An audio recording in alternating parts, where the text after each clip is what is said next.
It's tarot time.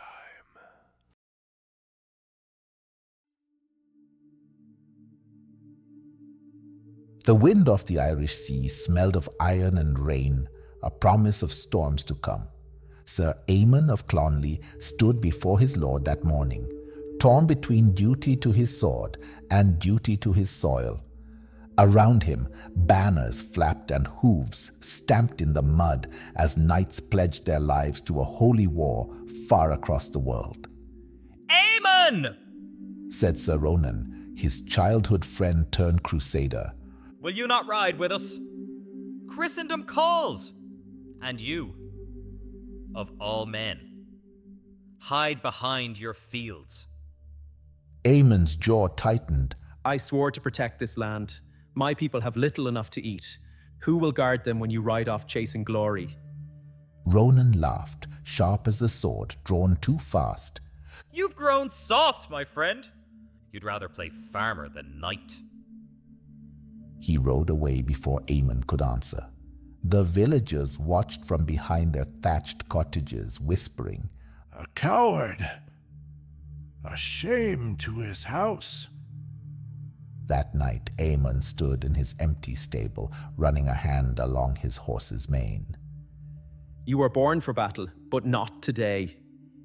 He hung his sword on the wall beside the plough and made his choice.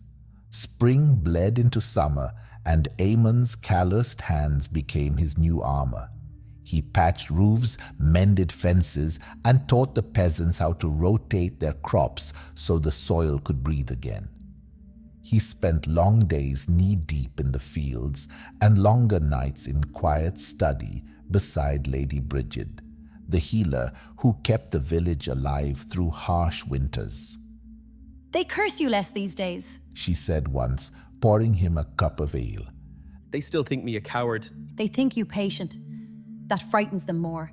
Patience shows them how fragile their pride is." Aemon smiled faintly. Perhaps. But pride feeds no one. And so he toiled slow and steady, season after season. Where others sought gold or heaven's favor, Aemon sought yield. Barley thick as wool, sheep fat and peaceful in the valley. The people began to call him the steward. The wind carried grim tidings years later. The crusaders had met ruin. Many knights had died, others limped home bearing scars the church could not heal. One fog-grey morning, Aemon heard hooves again in the courtyard. Sir Ronan dismounted, armor dented, face hollow as a grave. "So, the coward prospers while the brave return in chains." Aemon studied him quietly. You were brave. But was the cause? Ronan's fist struck the table. "Do not preach to me. You hid while we fought for God." Aemon rose, steady and unflinching. And what did you bring back from that holy war, Ronan? Gold? Peace? Or ghosts? Silence thickened between them. Outside, children laughed, chasing chickens through the yard. The sound twisted something deep in Ronan's chest. His gaze swept the thriving fields, smoke curling from ovens, life everywhere. His throat tightened. Had all his killing bought less than this peace? "They call you steward. Perhaps you were right, but I cannot bear that your quiet life should prove more lasting than my courage." Then lay down your shame. Help me till what remains. Ronan stared at his friend. "A knight turned farmer?" A knight turned guardian. The horizon burned red as raiders' torches licked the sea mist. Their cries carried on the wind, mingling with the terrified shouts of villagers. Ronan reached for his sword, but Aemon stopped him. No! We defend the grain, not with blood, but with wit. He had built hidden trenches along the fields, filled them with water from the stream. As the raiders advanced, their horses sank into the mud.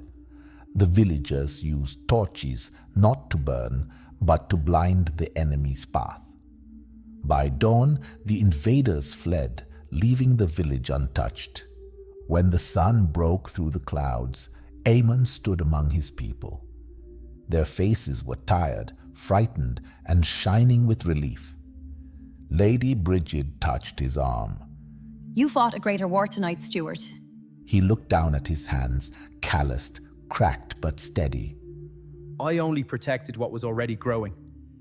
Ronan came forward, kneeling in the churned earth. Forgive me, brother. I chased a crown made of smoke while you built a kingdom of seed. Aemon reached down and lifted him up. No kingdom. Only roots. Roots strong enough to hold through any storm. Months later, as spring painted the hills in green, Aemon stood before the fields.